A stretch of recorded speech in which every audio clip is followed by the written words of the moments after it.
حضرت عمر بن خطاب رضی اللہ تعالی عنہ کا ایک قید خانہ تھا اور انہوں نے ہتھیائی کو ہجوم کے الزام میں قید کیا تھا اور شیخ کو اس جرم پر قید کیا کہ اس نے سورۃ الزاریات، سورۃ المرسلات اور سورۃ النازعات وغیرہ کے متعلق سوال کیا تھا۔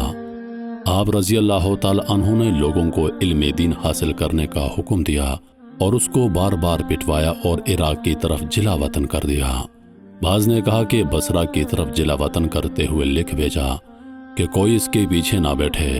محدث فرماتے ہیں کہ اگر وہ ہمارے پاس آتا تو خواہ ہم 100 آدمی بھی ہوتے تو منتشر ہو جاتے۔